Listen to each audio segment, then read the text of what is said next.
Calma, gente, eu tô só esperando colocar. Pronto, começou. Então vamos lá. Hoje a gente vai conversar sobre imunidade inata. Então, antes de entrar nos mecanismos efetores da imunidade inata, vamos fazer uma pequena revisãozinha sobre as propriedades dela.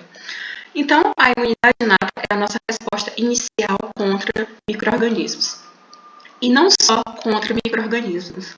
Os mecanismos da imunidade inata eles também atuam na eliminação de células danificadas e também no início do reparo tecidual. Até porque, com as respostas aos mecanismos efetores na imunidade inata, eu tenho não só a destruição dos micro-organismos, mas eu também tenho danos ao tecido do hospedeiro. Então, processos de reparo tecidual acontecem durante esta etapa. Além disso, a imunidade inata atua como estímulo à imunidade adaptativa. Mas os mecanismos efetores de fato aqui são a resposta inflamatória e a resposta antiviral, sendo que a resposta inflamatória, sendo que a resposta inflamatória da resposta inflamatória participam aqueles mecanismos que induzem desde o recrutamento de leucócitos do sangue para o tecido extravascular até a produção de citocinas pró-inflamatórias. E todos esses componentes atuarão em conjunto para destruir, eliminar o agente infeccioso.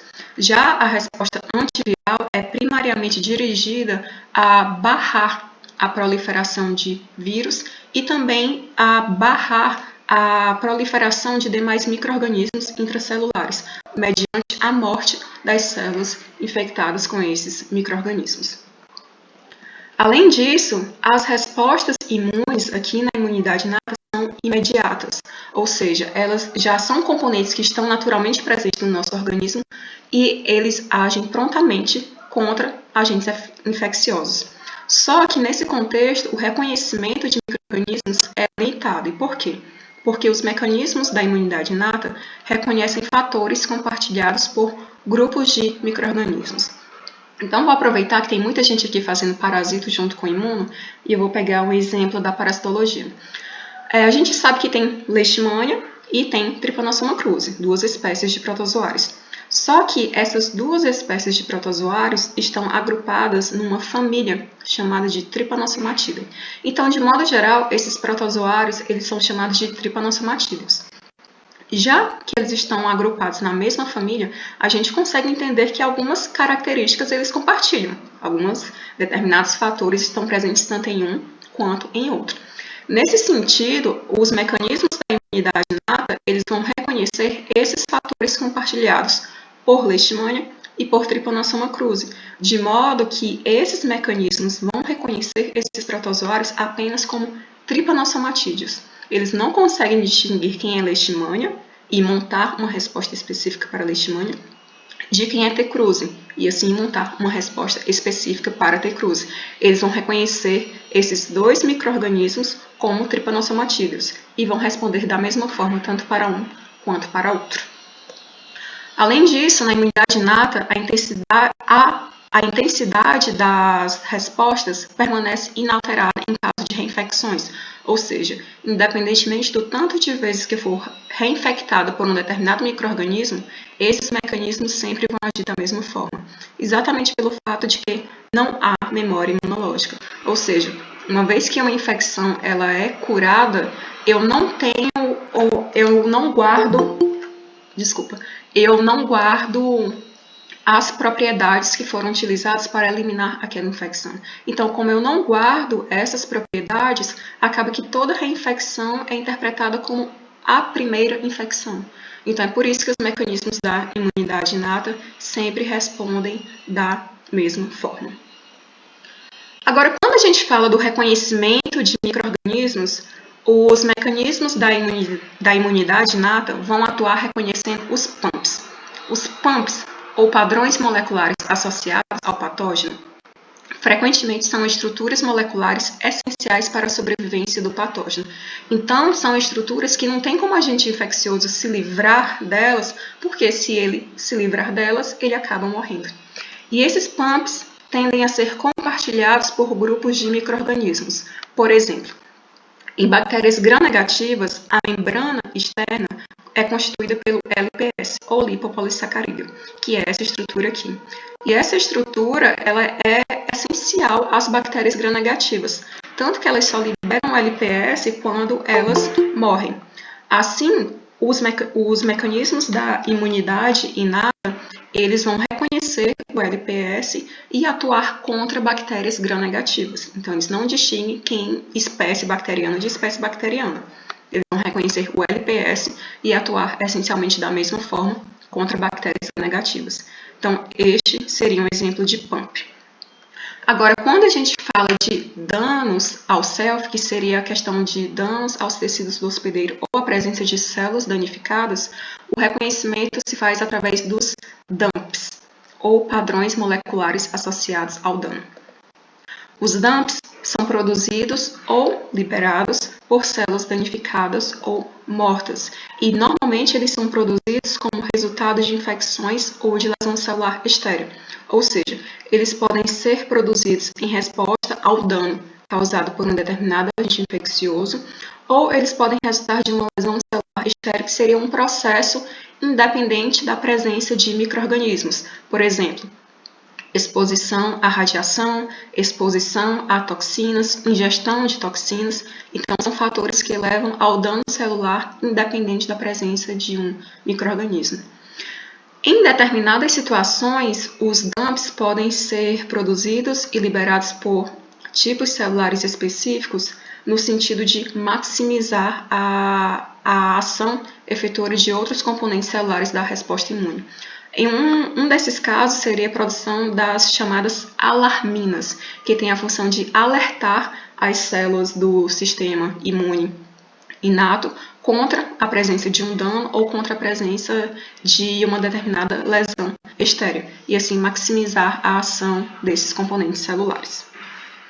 Agora, como que acontece o reconhecimento dos PAMPs ou dos DUMPs?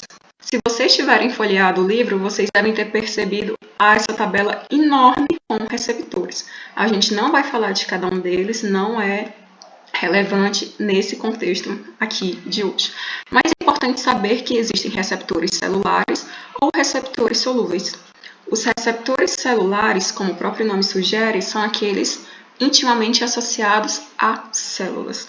E esses receptores celulares podem ser expressos na superfície celular, eles podem estar presentes em vesículas citoplasmáticas ou presentes no citoplasma.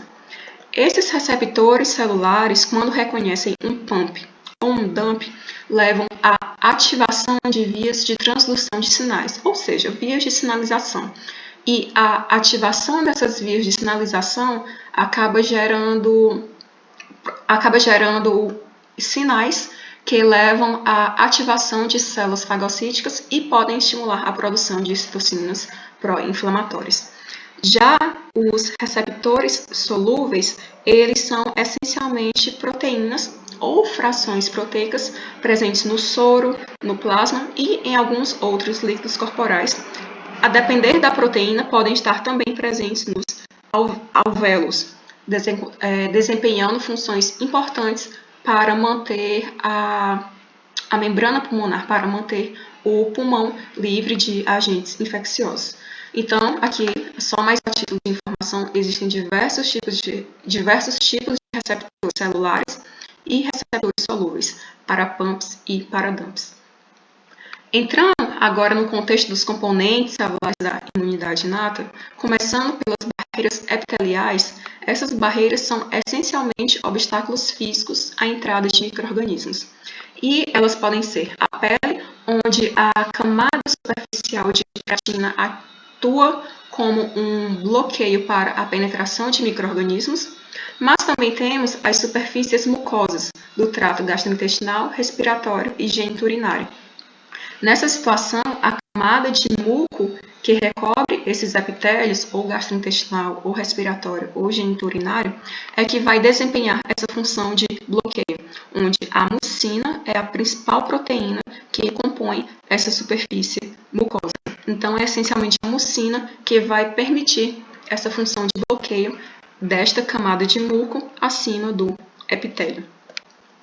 Além disso, as próprias células epiteliais se constituem em um bloqueio à penetração de micro-organismos, uma vez que elas são dispostas muito próximas umas às outras. Então, essa proximidade, ela interfere na penetração de micro-organismos de agentes infecciosos entre as células epiteliais. Mas não só isso. As células epiteliais também produzem peptídeos antimicrobianos, essencialmente as defensinas e as catalicidinas. Esses dois peptídeos, eles tendem a ser produzidos em resposta à presença de um agente infeccioso e eles têm a função primária de induzir uma toxicidade direcionada ao micro-organismo. E essa toxicidade tem por objetivo eliminar, matar o micro-organismo.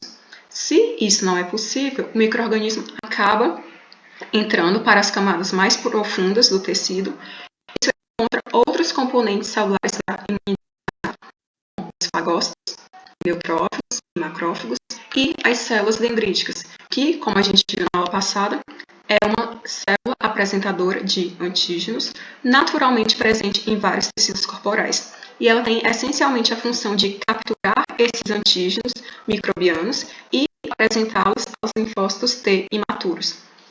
Relembrando, a apresentação de antígenos aos linfócitos T imaturos acontece nos órgãos linfóides secundários ou órgãos linfóides periféricos, que são essencialmente os linfonodos e o baço. Em relação aos fagócitos, mais para frente a gente vai ver com um pouquinho mais de detalhes como que acontece a fagocitose. Mas agora vamos falar sobre as células natural killer. As células natural killer são células do tipo linfóide inato. Na semana passada a gente também viu que as células natural killer são o principal tipo de célula linfóide inata. Essas células derivam de um precursor na medula óssea com morfologia linfocítica, ou seja, são células que, assim que elas são formadas, são muito parecidas com os linfócitos, mas, ao contrário dos linfócitos, elas não expressam TCRs, ou receptores de células T.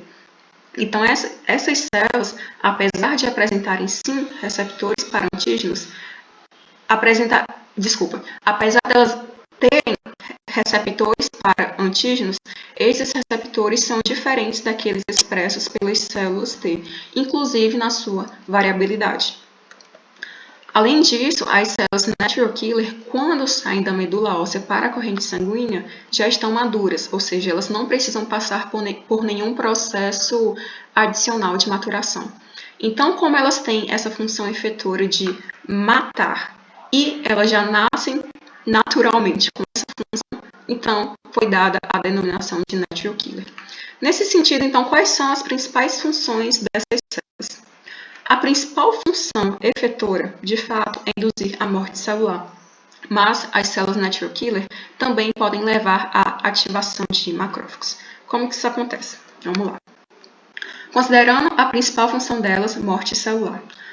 As células natural killer, através dos seus receptores, são capazes de reconhecer antígenos expressos apresentados por células infectadas por vírus, mas também são capazes de reconhecer os dumps, ou seja, aqueles padrões apresentados por células lesionadas, células danificadas. Quando algum desses reconhecimentos acontece, eu vou ter a exocitose do conteúdo dos grânulos citoplasmáticos. Então, a gente está vendo aqui que a célula natural killer é cheia de grânulos citoplasmáticos e quando há essa ativação, o conteúdo desses grânulos é liberado. Esses grânulos são constituídos essencialmente por dois tipos de proteínas, as perforinas e as granzimas. Então, quando essas proteínas são liberadas, elas passam a atuar na célula-alvo. As perforinas vão formar poros na membrana da célula-alvo, permitindo a entrada das granzimas, que por sua vez vão induzir uma série de eventos para culminar na morte da célula-alvo. Quando a gente fala da ativação de macrófagos, também é necessário que ocorra o reconhecimento entre o receptor da célula natural killer e um ligante apresentado pelo macrófago. Quando isso acontece, o macrófago passa a produzir interleucina 12 e essa citocina vai atuar na célula natural killer, ativando-a. Uma vez que a célula natural killer é ativada, ela passa a produzir interferon gama, uma citocina pró-inflamatória. Então, interferon gama passa a atuar no macrófago, ativando e potencializando a ação microbicida dessa célula.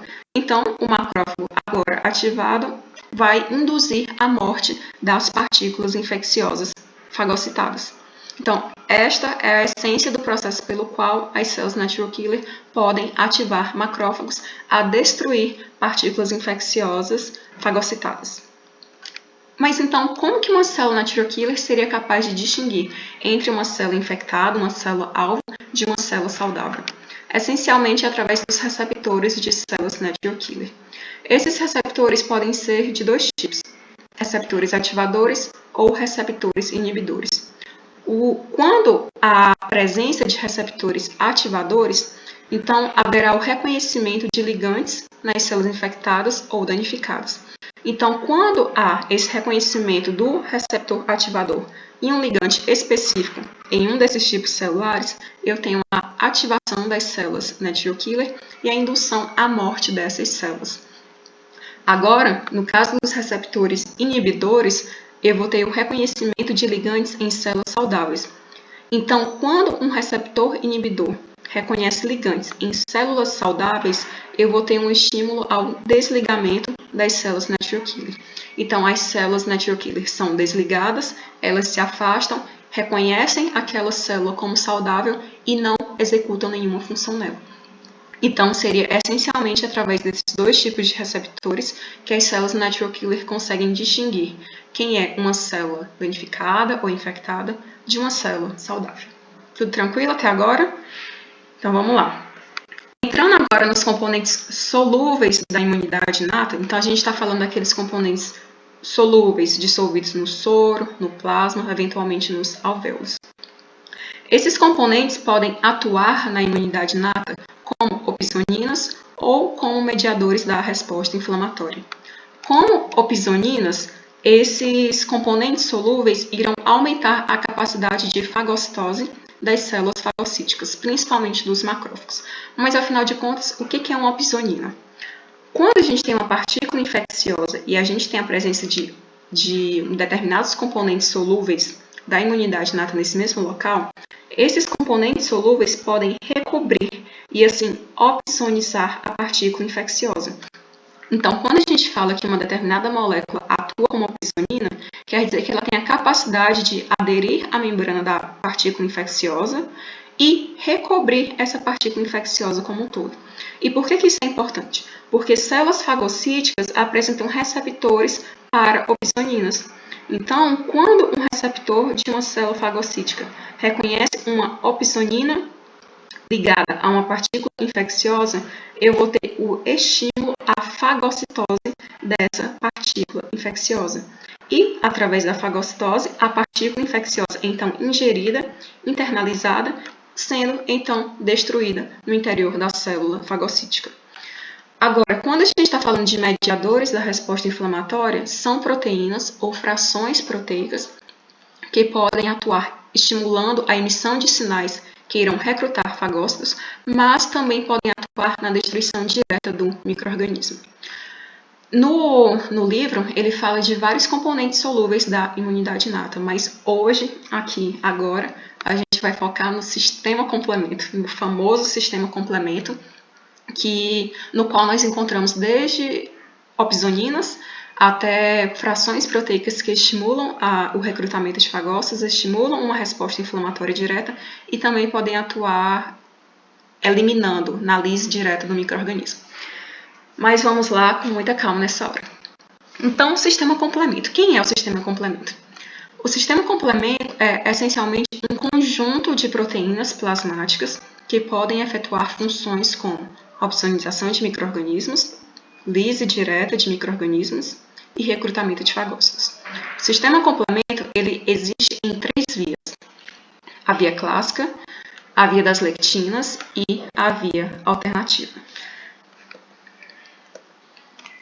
Agora, independentemente da via da qual nós estivermos falando, a ativação sempre vai envolver cascatas proteolíticas. O que é uma cascata proteolítica? Essencialmente, a gente vai ter uma enzima inativa que se torna ativa, e essa enzima agora ativa vai clivar e ativar a próxima proteína da cascata.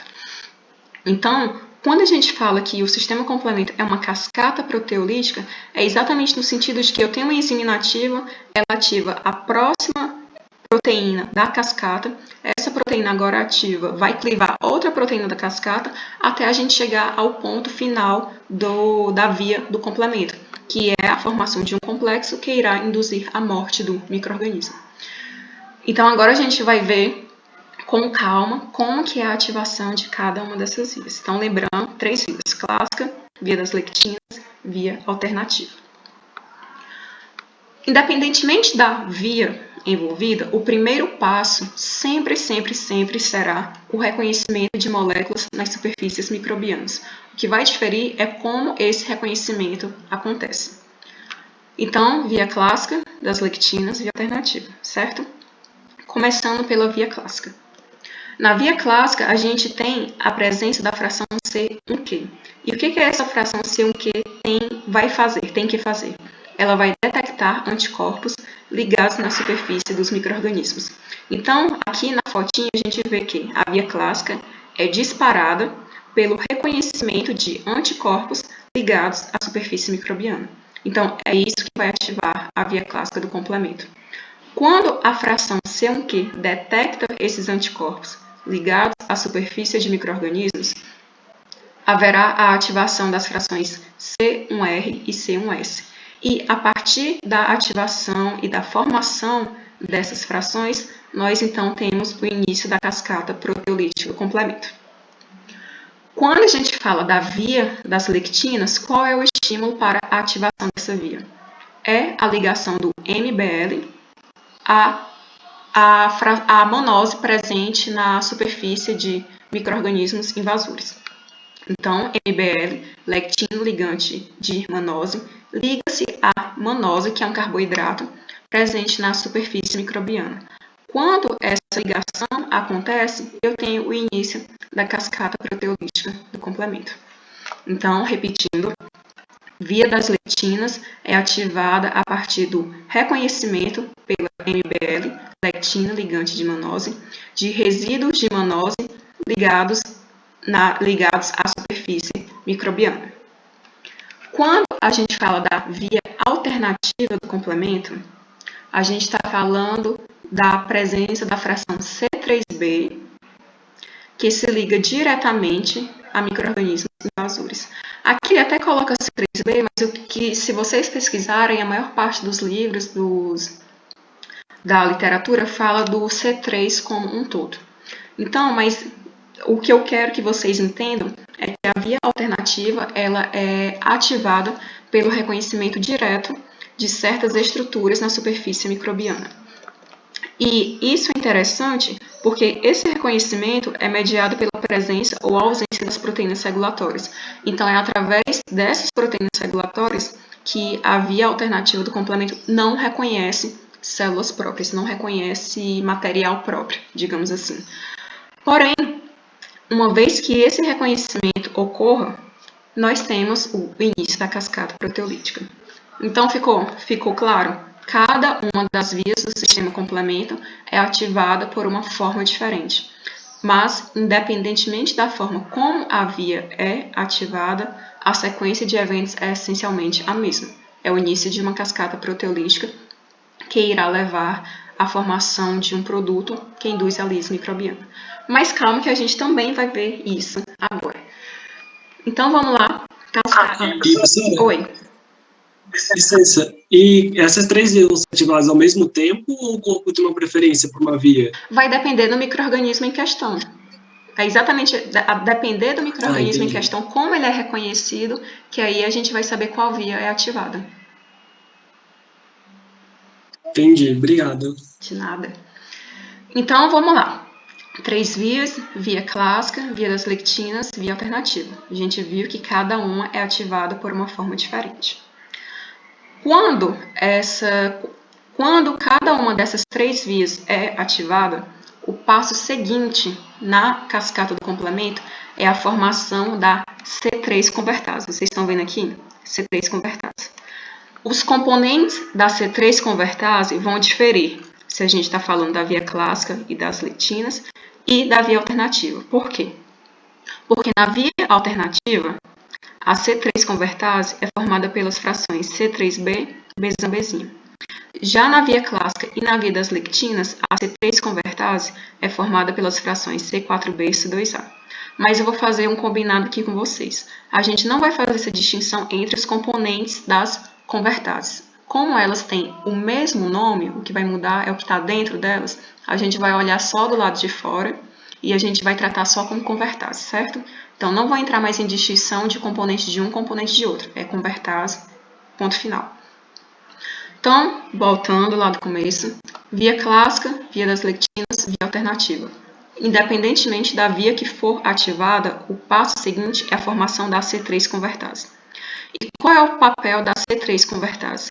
A C3 convertase vai clivar a fração C3 e converter o C3 em uma fração C3A e uma fração C3B. O C3A vai ser liberado. E uma vez que ele for liberado, ele vai induzir a uma resposta inflamatória, sendo que essa resposta inflamatória ela vai levar a alterações nos vasos sanguíneos, alterações reversíveis. E uma dessas alterações seria o aumento da permeabilidade vascular e o recrutamento de fagócitos. Então, ponto 1, formação da C3 convertase. Ponto 2, conversão do C3 em C3A e C3B. A fração C3B ela é maior. E professora? Oi. Perdão, acho que eu estava anotando e fiquei perdido. O que seria essa C3? Qual? A C3, C3. Essa C3, essa bolinha rosinha. A C3 ela é a próxima proteína da cascata do complemento que vai ser ativada. Uma vez que eu tenho a ativação de alguma das vias do complemento, eu tenho a formação da C3 convertase, e a função da C3 convertase é clivar C3. Então, C3 é a próxima proteína da cascata do complemento. É isso que é a C3. Sim, obrigado. De nada. Então, C3 foi clivada em C3A, inflamação, C3B. A fração C3B, ela pode tanto atuar na opsonização de micro-organismos, que é aquela função que nós vimos anteriormente, como ela pode passar a integrar a C3 convertase e formar a C5 convertase. Então, C3B pode tanto levar à opsonização, como pode integrar a C3 convertase. Uma vez que C3B integra a C3 convertase, a gente vai ter a C5 convertase, independentemente da via que nós estejamos lidando. C3B integrou a C3 convertase, formação da C5 convertase. Qual a função da C5 convertase? Clivar a próxima proteína da cascata do complemento, C5. Então, C5 convertase vai atuar na próxima proteína da cascata do complemento, C5, irá clivar C5 e vai converter C5 em C5A e C5B. A fração C5A ela também é liberada e tem uma função parecida com C3A, que é atuar na resposta inflamatória, como mediador da resposta inflamatória. Já a fração C5B ela vai permanecer aderida à membrana do micro-organismo. E por que ela vai permanecer aderida à membrana do micro-organismo? Quando a fração C5B fica aderida à membrana do micro-organismo, ela vai formar um conjunto, uma união, um grupinho, com as frações C6, C7, C8 e C9. Quando todas essas frações estão juntas na membrana do micro-organismo, a gente tem a formação do chamado MEC, ou MAC, que é o complexo de ataque à membrana. E qual é a função do MEC, ou MAC? É exatamente induzir a lise da membrana do micro-organismo. E o que é lise? A ruptura, a quebra.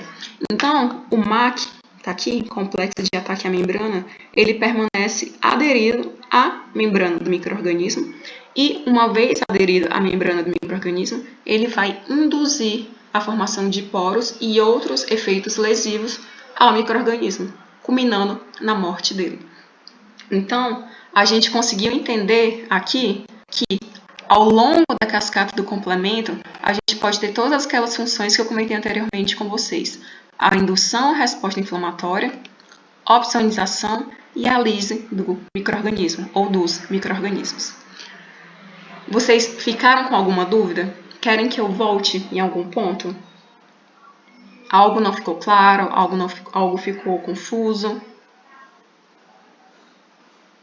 Podem me falar. Professora, relembra a opsonização aí, que é quando uma partícula pode ser englobada, ou eu não entendi muito bem. Você não entendeu o que é opsonização?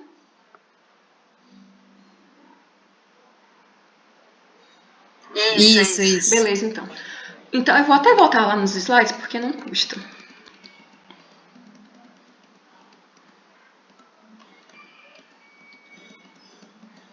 Então, vamos lá. Opsonização. O que é opsonização? É essencialmente eu ter uma determinada parte, uma proteína. Vamos pensar na fração C3b do complemento, que é do que a gente estava falando. Digamos que a fração C3b foi formada e foi liberada. E a gente viu que a fração C3b tem a função de atuar como opsonina. O que é atuar como opsonina? É essencialmente envolver, recobrir uma partícula infecciosa. E uma vez que a partícula infecciosa seja recoberta, seja envolvida, a gente fala que ela foi opsonizada. E por que ela foi opsonizada? Exatamente porque ela foi recoberta, ela foi envolvida por uma determinada proteína, uma determinada molécula que vai estimular a fagocitose dessa partícula envolvida. Então, a fração C3b do complemento, por exemplo, ela atua como opsonina porque ela vai recobrir e vai revestir uma partícula infecciosa. A partir do momento em que essa partícula foi recoberta, a gente fala que ela foi opsonizada. E o interessante é porque essas proteínas que fazem a opsonização, que é o ato de recobrir e envolver uma partícula infecciosa, elas estimulam a fagocitose das partículas envolvidas. Então, como as células fagocíticas apresentam receptores para opsoninas, essas células fagocíticas, ao reconhecerem as opsoninas, vão estimular a fagocitose, vão estimular o englobamento dessas partículas aqui opsonizadas, levando-as para o seu interior. E, uma vez que isso aconteça, essas partículas internalizadas vão ser destruídas no interior da célula fagocítica. Então, opsonização é o ato de recobrir uma partícula infecciosa, aumentando a capacidade de fagocitose das células fagocíticas. E por quê? Porque uma vez que uma partícula esteja opsonizada, ela se torna mais atrativa à fagocitose. Ficou claro? Ficou mais alguma dúvida? Deu para entender? Ficou confuso? Ficou claro. É exatamente isso que o Diego colocou no chat. É tipo um marca-texto. Chama a atenção. É exatamente isso. Ótima analogia. É um marca-texto, aquele amarelo fluorescente. É isso que uma molécula... É exatamente isso que uma opsonina é. Um marca-texto, aquele amarelo bem fluorescente que dói na vista, que vai chamar a atenção das células fagocíticas e, assim, aumentar a capacidade de destruição desse micro-organismo, uma vez que ele está atraindo a célula que vai englobar essa partícula infecciosa e destruí-la no interior. Ótima analogia, é exatamente isso. Marca-texto. Nunca mais vou esquecer. Sobre a cascata do complemento, tem alguma dúvida? Pode seguir? Podemos passar à frente? Professor, eu fiquei com um pouco de dúvida a parte do número 3 para o número 2 quando explica as cascatas, chegar no marco de restrição da membrana. Pera, do número 3 para o número 2? Isso. Pera, que o número 2 vem antes do número 3. Agora eu fiquei confusa. É o contrário. Então, vamos lá. Do número 2 para o número 3. O que acontece no número 2? O número 2 está representando a clivagem da fração C3 pela C3 convertase. Então, vamos lá, voltar do começo, porque não custa. Teve a ativação de uma via do complemento. Independentemente da via que foi ativada, o passo seguinte à ativação da via é a formação da C3 convertase. Ponto. Qual é a função da C3 convertase? É clivar a fração C3, meu passo número 2. Então, meu passo número 2 é a quebra, a clivagem da fração C3. No que ela vai ser quebrada? Em C3A, que é liberado para atuar como mediador da inflamação, e em C3B, que pode tanto atuar na opsonização, quanto permanecer associado à C3 convertase. Uma vez que o C3B permaneça associado à C3 convertase, o meu passo 3 é a formação da C5 convertase. E aqui muita atenção, não é um ou outro. Não é formado só um C3B e ele tem que escolher para onde ele vai. Não, são coisas que ocorrem simultaneamente. Então, é uma cascata, é produzida em grandes quantidades. Então, tanto eu tenho uma função, quanto ele também pode seguir a via de se ligar a C3 convertase.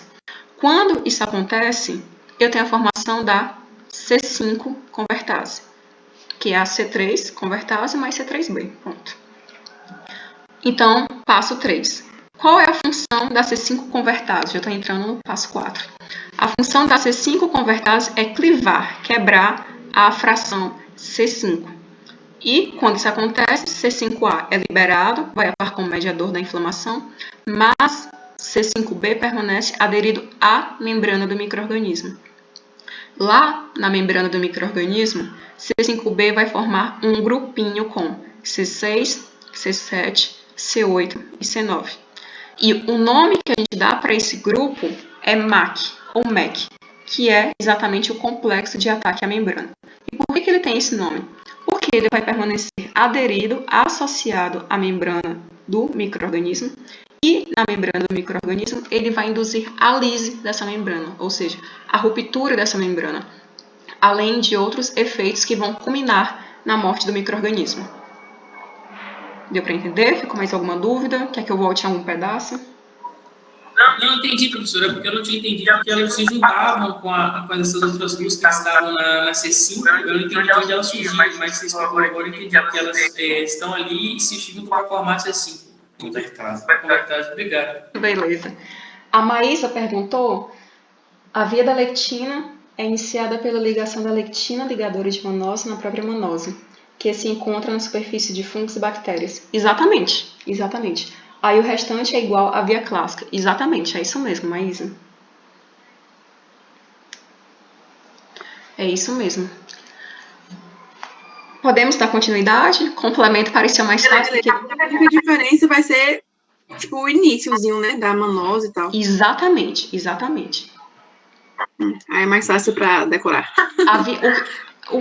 O que vocês podem também usar para tentar facilitar é pensar tipo assim: independentemente da via que for ativada, tudo começa do mesmo jeito.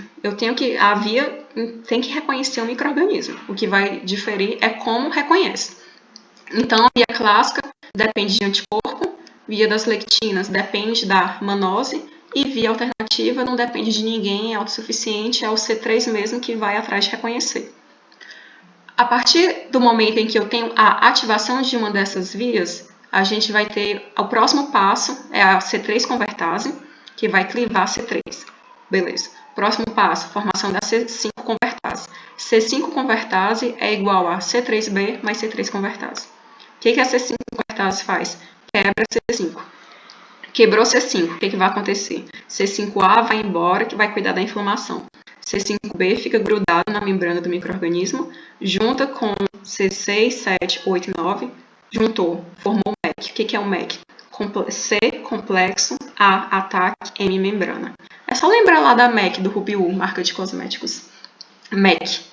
Então, MEC, complexo de ataque, a membrana vai o quê? Vai ficar aderida à membrana do micro-organismo e lá ele vai fazer de tudo para matar esse micro-organismo. Ficou mais simples? Acho que não, né? Não sei se ficou mais simples ou se eu só confundi mais, mas eu acho que eu falei de uma maneira um pouco mais bem generalista, que é para tentar pegar só o grosso aqui do sistema complemento, que a gente ainda vai ter um tempinho para ver com mais detalhes como que tudo acontece. Mas ficou bom mesmo, professora, porque se for falar C4B, C2A, ia dar um nó na cabeça da gente, esse negócio, se for falar cada letrinha aí desses complexos, assim ficou melhor. Não. Hoje a gente vai pegar só por cima mesmo. Então vamos lá. Ativou. Beleza. Não vai falar desse negócio tudo, é? Vai falar ainda de cada passo a passo depois? Mais pra frente a gente tem muita imunologia ainda nesse componente, dá tempo. Ih, gente, pode nem demorar. Muita imunologia, dá pra brincar muito com o sistema complemento ainda. Então vamos lá, que é só pra ter certeza que vocês vou falar tanto que vocês vão abusar e vai grudar na cabeça de vocês. Então vamos lá. Sistema complemento. O que eu preciso para ativar o complemento? Preciso reconhecer o micro-organismo. Via clássica, anticorpo. Via das lectinas, preciso da mannose. Via alternativa, C3. Ativou, beleza, ativou. O que eu tenho que fazer agora? Eu tenho que formar a C3 convertase. Formou, beleza. O que a C3 convertase faz? Vai converter o C3. Vai converter em quê? C3A e C3B. Beleza, converteu. C3B vai fazer o quê? Vai grudar na C3 convertase e vai formar a C5 convertase. Formei. E agora? O que eu faço? C5 convertase vai fazer o quê? Clivar, quebrar C5. Quebrou C5. Para o que eu faço agora? Quebrou C5 em A e B. A vai embora, B fica. Onde? Na membrana do micro-organismo. E agora? Vai juntar com até o 9. 6, 7, 8 e 9. Beleza, juntou todo mundo. O que eu tive agora? MEC. Complexo de ataque à membrana. Por quê? Porque está na membrana. E por que é ataque? Porque vai atacar a membrana. A quê? A destruir a membrana, lisar, quebrar, matar o micro-organismo. Pronto, resumi aqui. Nossa, que nenhum imunologista raiz me veja falando isso, porque deve ter dado até calafrio. Mas, enfim, para hoje é o que importa ficar gravado na nossa mente. Pode passar adiante ou tem alguma dúvida ainda? Ou vocês querem que eu volte a algum ponto? No caso, a C5B, para formar esse MEC, precisa estar ligado à enzima ou é só a proteína C5B mesmo? É só C5B. A única coisa que ela precisa estar ligada é a membrana do micro-organismo. Obrigado. Nada. Também acho, Maísa, que é muito C. E não me perguntem de onde que veio o nome dessas frações, que eu não faço a menor ideia. Não tenho nem para onde chutar. Mas muitos Cs. Então, agora vamos passar adiante. Acho que agora as coisas ficam um pouquinho mais tranquilas. Então, esse foi um sistema complemento. Depois, se por acaso tiver ficado alguma dúvida, qualquer dúvida, me avisem que a gente volta nele. Então, o que nós tivemos até agora foram vários mecanismos que, em conjunto, atuam na imunidade inata para quê? Para estimular a inflamação. E só para recapitular alguns pontos básicos de inflamação, a gente sabe que os 5 sinais cardinais desse processo são dor, que está associado à presença de mediadores químicos, mediadores inflamatórios, calor, que está associado à alteração do fluxo sanguíneo nos vasos, rubor, associado à vasodilatação, tumor, que na verdade é a formação do edema devido ao extravasamento de líquido para os tecidos, e o comprometimento da função, que está associado às alterações no tecido desencadeadas pela presença do agente infeccioso e pelo combate ao agente infeccioso. Dentro da inflamação, nós temos uma série de processos que podem acontecer e caracterizar esse processo. De modo geral, esses fenômenos são fenômenos irritativos, que seriam aquele conjunto de alterações associadas à presença do agente infeccioso, fenômenos vasculares e fenômenos exudativos, que são fenômenos reversíveis associados a alterações nos vasos sanguíneos. E essas alterações vão desde o aumento da permeabilidade vascular, passando pela própria alteração da velocidade do fluxo sanguíneo, bem como o próprio recrutamento de leucócitos do sangue para o tecido extravascular. Já os fenômenos alterativos são aqueles fenômenos associados às alterações teciduais, como as degenerações. Fenômenos produtivos são fenômenos mais associados à as inflamações crônicas, uma vez que são processos que demoram mais a se desenvolver. E, por fim, fenômenos reparativos, que são aqueles processos, por exemplo, fibrose e angiogênese, que estão voltados, na verdade, eles estão mais concentrados durante a resolução do processo infeccioso, quando o agente infeccioso já está sendo eliminado do organismo. Aqui é onde eu paro essa breve menção de características mais patológicas da inflamação, porque realmente o foco aqui não é patologia. Esse BO eu vou deixar para vocês quando vocês estiverem lá com o professor de patologia, que foge completamente da minha área de competência. Então, entrando na inflamação do ponto de vista da imunologia, essencialmente nós temos a inflamação aguda e a inflamação crônica. A inflamação aguda é um processo mais proeminente, mais rápido, e ele é caracterizado não só pela produção de citocinas pró-inflamatórias, mas também pelo próprio recrutamento, como eu falei anteriormente, de leucócitos do sangue para o tecido extravascular. Já a inflamação crônica, como o próprio nome sugere, é um processo crônico, demorado, devagar, que demora muito para se consolidar. E caso o evento que leve a esse estado crônico não seja eliminado, essa inflamação crônica pode permanecer por anos e anos a fio. Agora, independentemente de estarmos falando de uma inflamação aguda ou de uma inflamação crônica, sempre haverá a participação de citocinas em maior ou menor grau. E é exatamente a presença dessas citocinas que pode perpetuar o processo inflamatório. Então, aproveitar que a gente está falando delas, vamos começar então vendo algumas propriedades gerais das citocinas pró-inflamatórias. Quando produzidas, as citocinas podem ter ação autócrina, que é a ação na própria célula que as produziu. Ação parácrina, que seria uma ação nas células adjacentes ao local onde ela foi produzida. Ou uma ação endócrina, que já é uma ação em um local bem distante de onde a célula que produziu essa citocina se encontra. As citocinas podem ter funções únicas ou podem ter funções similares, de modo que essas funções acabam atuando de forma sobreposta, o que poderia ser considerado um caso de sinergismo, ou seja, as duas citocinas com ações muito próximas, elas passam a atuar conjuntamente para potencializar um determinado efeito celular. Quando a gente fala de citocinas pró-inflamatórias, as principais que são responsáveis por induzir, por mediar a inflamação, são TNF-alfa, ou fator de necrose tumoral alfa, interleucina 1, interleucina 6. O fator de necrose tumoral alfa, ele atua principalmente ativando neutrófilos, aquele processo de exudação, saída do sangue, migração para o tecido. Eles podem atuar induzindo a febre e também podem atuar estimulando o catabolismo e a apoptose.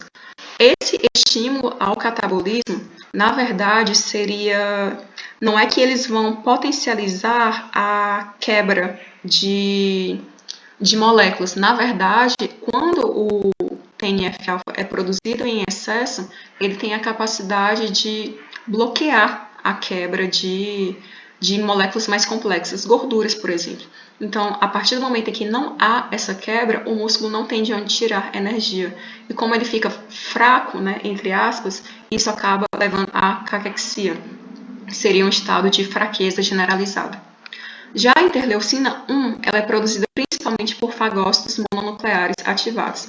E só para recapitular, uma breve revisão lá do que a gente viu na primeira semana, quando a gente fala em fagócito mononuclear, a gente está falando de monócito ou macrófago. Mas a partir do momento que a gente fala ativado, a gente está falando de macrófagos. Então, fagócitos mononucleares ativados, a gente está falando primariamente de macrófagos. Uma vez que os monócitos se tornam ativados quando eles migram para os tecidos. E uma vez que eles se encontram nos tecidos, eles se desenvolvem em macrófagos. Só uma breve revisão. E a interleucina 1, ela induz a síntese de proteínas de fase aguda, que são exatamente proteínas que vão atuar durante a inflamação aguda, potencializando todos aqueles mecanismos que nós vimos anteriormente. Já a interleucina 6, ela induz a síntese de mediadores inflamatórios, principalmente no fígado, além de estimular a produção de neutrófilos na medula óssea e a diferenciação das células T produtoras de interleucina 17. Então, são algumas funções gerais, não precisa ficar preocupado em decorar isso aqui, não. É mesmo para passar essa informação para vocês. O que é importante prender aqui mesmo é que as principais citocinas associadas à resposta inflamatória são TNF-alfa, interleucina 1 e interleucina 6. Além disso, em adição a essas funções que estão representadas aqui, essas citocinas também vão atuar lá naquele mecanismo que nós vimos semana passada de saída dos leucócitos do vaso sanguíneo para o tecido extravascular. Essas citocinas elas vão atuar não só nas selectinas e nos seus respectivos receptores, mas também nas integrinas, aumentando a afinidade da adesão dos leucócitos ao endotélio vascular. Quando essa afinidade ela é aumentada, então a transmigração dos leucócitos do endotélio vascular para o tecido extravascular é facilitada. Então, essas 3 citocinas também atuam aqui no processo de recrutamento de leucócitos para o sítio da infecção, certo? Agora, quando a gente entra na fagocitose, esse é o principal mecanismo de ingestão e morte de micro-organismos, quando a gente trata da imunidade inata. Então, um pouco mais, anteriormente, né, no início aqui desses slides, a gente viu que os fagócitos são essencialmente neutrófilos e macrófagos. E são essas duas células que, na resposta inflamatória, que é o contexto que a gente está trabalhando agora, queiram atuar matando micro-organismos. Então, vamos lá com calma, fagocitose. Primeiro, a fagocitose é um mecanismo associado ao englobamento de partículas sólidas. Além disso, a fagocitose é um processo ativo, ou seja, é necessário que a célula fagocítica, que é a célula que vai realizar a fagocitose, gaste energia, gaste ATP. Além disso, as células fagocíticas elas expressam receptores específicos para micro-organismos. Nada muito diferente do que aqueles pumps que nós vimos anteriormente. Então, quando eu tenho um reconhecimento do receptor da célula fagocítica e de um antígeno ou de uma determinada molécula, proteína do micro-organismo ou partícula infecciosa, esse reconhecimento receptor-ligante vai estimular a invaginação aqui da membrana da célula fagocítica e a projeção nas extremidades de membranas da célula. Então, essas projeções que se formam, elas irão envolver a partícula infecciosa até que elas se encontrem. Uma vez que essas duas projeções se encontrem, então a partícula infecciosa será internalizada pela célula fagocítica e ela passa a se concentrar no que a gente chama de vesícula fagocítica. Então aqui a partícula ela já foi destruída, mas voltando um passo para trás, quando as partículas são fagocitadas, elas ficam concentradas na vesícula fagocítica. Quando essa vesícula fagocítica se funde aos lisossomos presentes no interior da célula, a gente tem a formação do fagolisossomo. E é através da formação do fagolisossomo que a partícula infecciosa será destruída. Agora, vamos ver esse processo em etapas. Etapa número 1.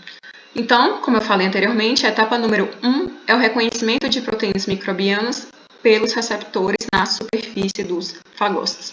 Então, está aqui o receptor e as proteínas do patógeno, do agente infeccioso. A etapa número 2 é a interação entre os receptores e os ligandes. Então, a gente está vendo aqui que o receptor ele reconheceu e então passa a interagir com as proteínas da partícula infecciosa. A etapa número 3 é a internalização, o englobamento dessa partícula infecciosa. Nesse caso, a membrana plasmática na região dos receptores começa a se redistribuir. E a partir dessa redistribuição, eu tenho a invaginação de um ponto e a emissão de projeções membranosas no outro, até que essas duas projeções se encontrem uma à outra e se fundam. Quando essa fusão ocorre, eu tenho a formação do fagossomo, ou vesícula fagocítica. E está aqui a partícula infecciosa no interior do fagossomo. Quando eu tenho a formação do fagossomo, haverá a fusão com os lisossomos. E aí eu tenho a formação do fagolisossomo. Então, como que a partícula infecciosa é destruída? Essencialmente pela ação de 3 mecanismos. O primeiro deles seria através da formação dos ROS, ou espécies reativas de oxigênio. Essas espécies, como radicais superóxido e o próprio peróxido de hidrogênio, H2O2, eles atuam como agentes oxidantes. Então, eles vão ter a função de oxidar e destruir aquela partícula infecciosa. Essas espécies, elas são produzidas mediante o consumo de oxigênio molecular, O2, durante o processo de respiração celular, respiração aeróbica. Então, é por isso que o processo de produção das espécies reativas de oxigênio é também chamado de explosão respiratória, porque acontece durante a respiração normal celular. Outro mecanismo seria a formação, produção de óxido nítrico.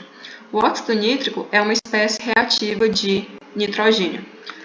Essa substância é produzida pela enzima INOS, óxido nítrico sintase induzida. E por que ela tem esse nome induzida? Essa enzima está ausente em células inativadas, em células normais, em células que não tem nada dentro delas. Agora, quando uma célula fagocítica de fato fagocita alguma coisa, haverá o estímulo à produção, à indução da produção da enzima.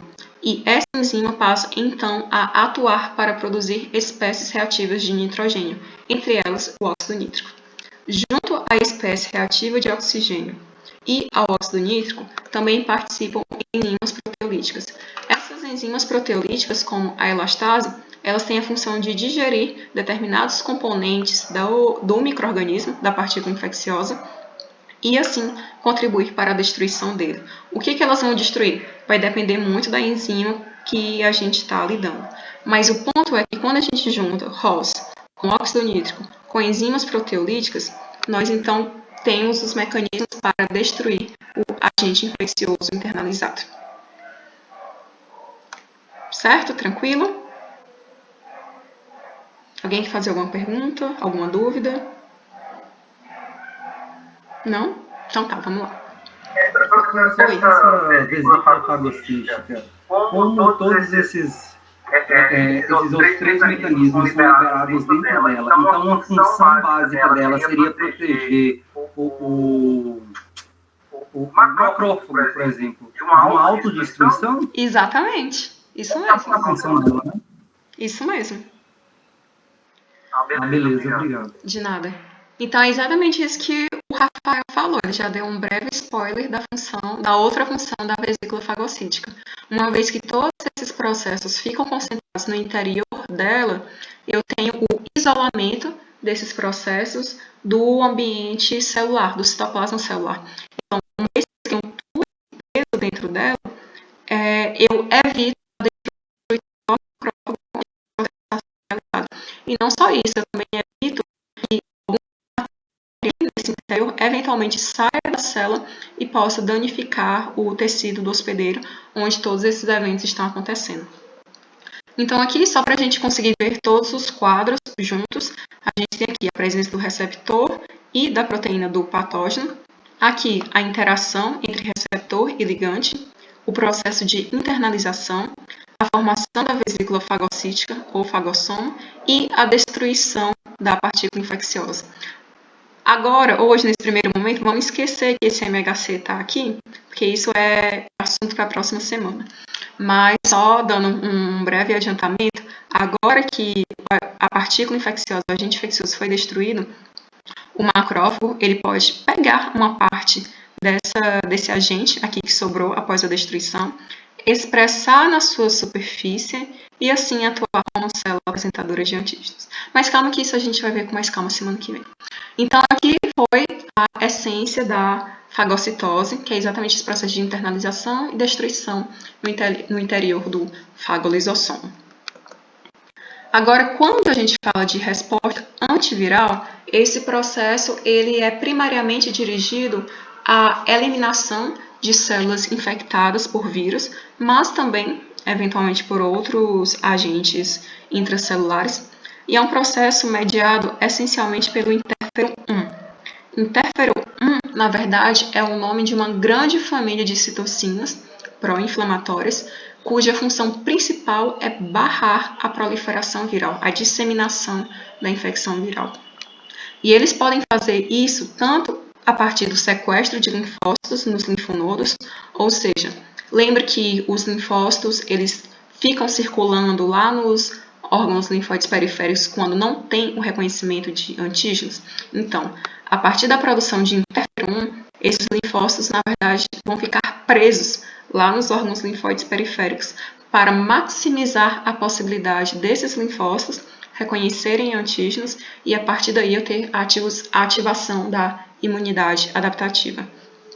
Além disso, interferon 1 também atua aumentando a citotoxicidade de células natural killer e células CD8+. Só relembrando que são células primariamente associadas à destruição de outras células infectadas com agentes intracelulares.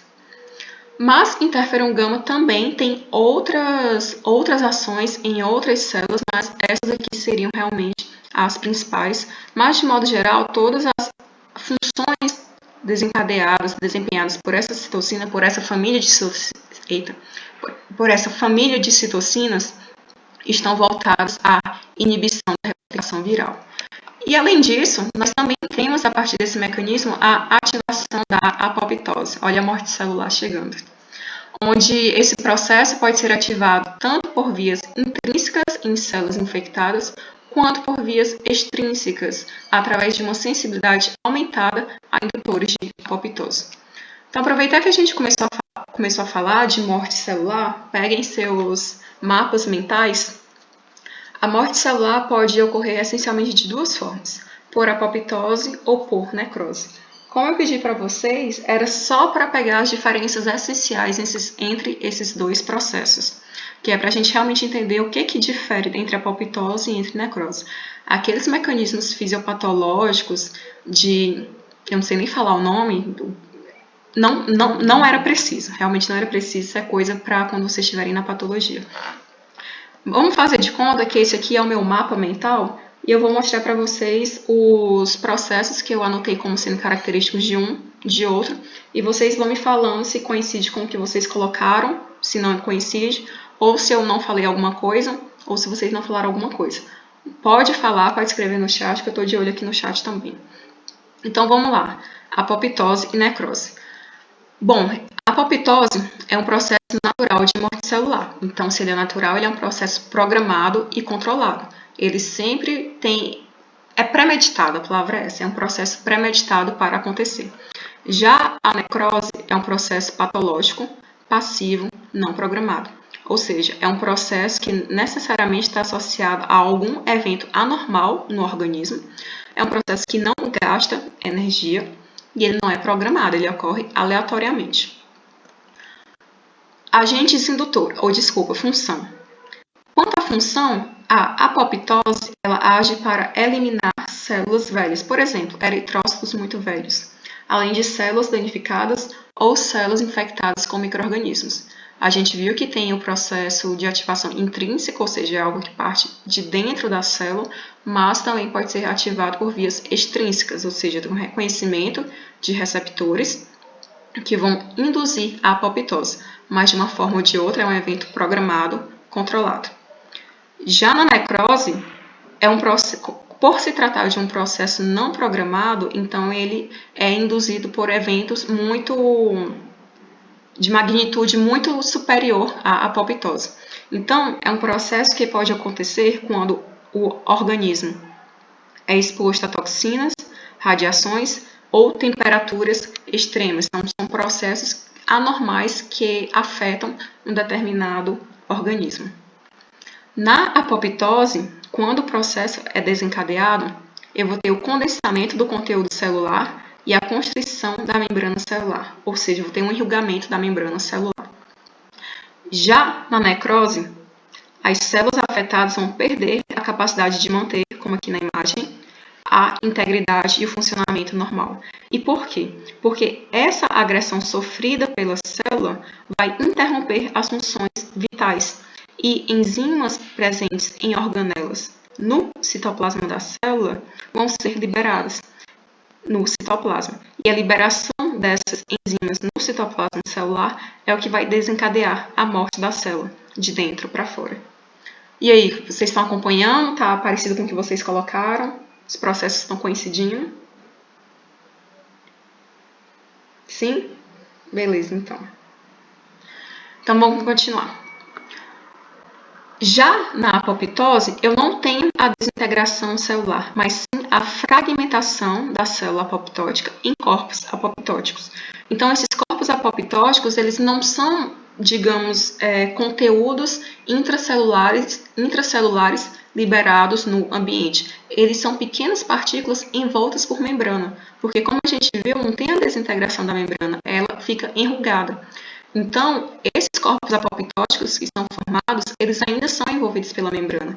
Então, aqui eu não tenho extravasamento do conteúdo intracelular para o ambiente externo. Assim, após a formação dos corpos apoptóticos, eu vou ter a fagocitose e a destruição, então, deles. Então, é um processo controlado, não respinga no tecido onde o processo está acontecendo, é um processo realmente restrito à célula em apoptose.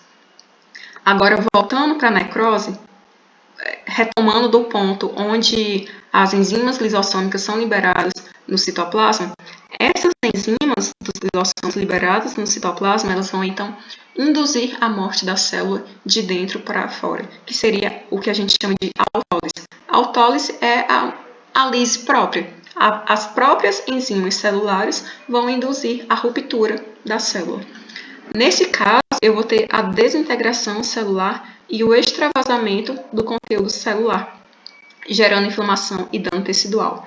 Então, aqui, como a célula, vamos entender assim de um modo bem grosseiro, como a célula ela derrete de dentro para fora, eu não tenho como manter esse conteúdo intracelular envolvido por membrana. Então, todo o conteúdo intracelular é liberado naquele meio onde a célula está passando por necrose e ele entra em contato com os tecidos do hospedeiro. E lá no tecido do hospedeiro, ele vai ser interpretado como uma partícula estranha. Então, eu vou ter a indução de uma resposta inflamatória e essa resposta inflamatória vai levar a dano tecidual. Então, esse seria o processo de necrose, a destruição e morte não programada das células e em maior extensão de um determinado tecido corporal. E aí, bateu com o de vocês? Foi bem mais simples do que vocês estavam achando que era, né?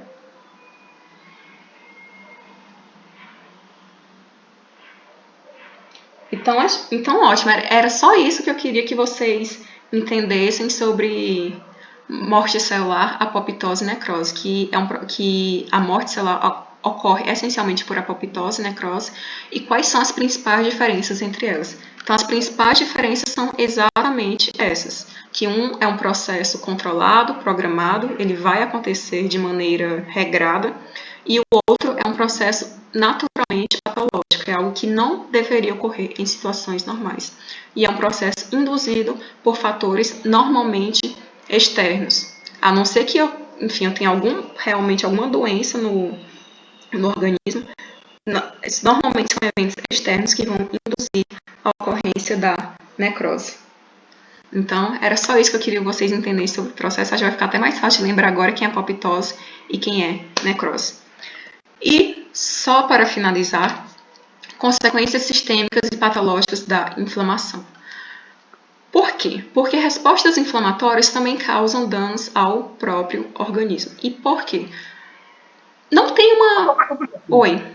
Deixa eu voltar um pouquinho, que eu fiquei com uma dúvida, e é sobre isso mesmo, respostas inflamatórias.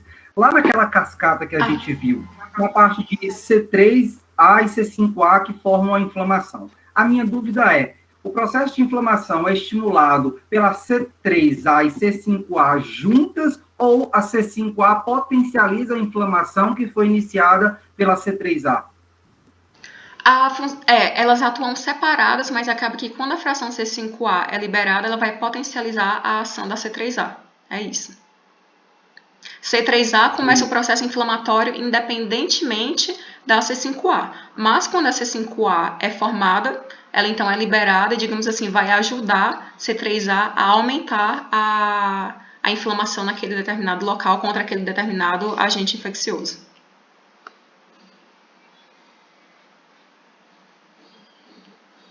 Deu para entender? Era isso?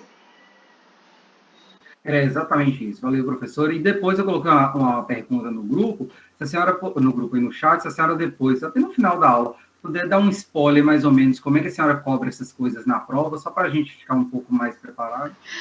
Tá bom, tá bom. Então, só para finalizar, consequências sistêmicas e patológicas da inflamação. Como eu estava falando, o que vai determinar que uma inflamação causa dano ou não? Inflamação sempre vai causar dano, porque afinal de contas a gente está batalhando contra algo que não deveria estar no nosso organismo. O que vai dar um aspecto patológico à inflamação é a intensidade dela. E o que vai determinar a intensidade da inflamação? Aí são muitos fatores individuais, vai depender muito de como cada organismo reage com aquele agente infeccioso, vai depender do agente infeccioso, vai depender se a pessoa tem alguma deficiência imunológica prévia, se tem algo errado. Então, são vários fatores que vão determinar a intensidade do processo inflamatório. Mas, alguns mecanismos que podem determinar esse efeito patológico do processo inflamatório seria exatamente o excesso de produção de citocinas pró-inflamatórias, como o próprio fator de necrose tumoral alfa. Quando essa citocina é produzida em excesso, ela pode induzir um baixo desempenho cardíaco, reduzindo as contrações do miocárdio.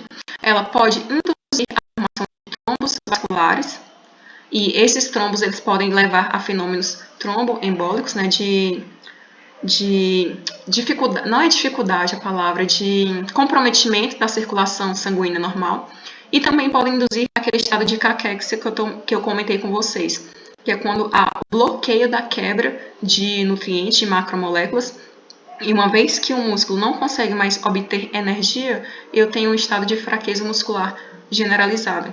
Então, esses seriam exemplos de efeitos adversos da produção excessiva de citocinas pró-inflamatórias. Além disso, há a possibilidade de lesão tecidual. E por quê? Porque a gente viu que, dentre os mecanismos efetores dos fagócitos, tem a própria questão da fagocitose e a destruição no interior dessas vesículas fagocíticas. Só que quando a célula ela inicia um processo, só que quando a célula ela vira um alvo do próprio agente infeccioso, é possível que a célula acabe sendo destruída e eu tenha então a liberação do conteúdo da célula e a indução de dano tecidual. E não só por esse motivo, acaba também que essas células da imunidade inata, como elas também produzem citocinas, essas citocinas produzidas por elas podem acabar ativando mecanismos efetores que lesam o próprio tecido. Que mecanismos efetores? Vai depender muito da citocina em questão. Então, a gente está vendo que em imunologia quase tudo depende sempre de quem veio antes, né? De qual foi a citocina produzida, de onde ela agiu, e então qual efeito ela estimulou. Mas, de modo geral, são essencialmente esses dois processos que importam para a gente agora, que podem levar à patologia na resposta inflamatória. Então, aqui a gente finaliza o que eu trouxe para trabalhar agora com vocês.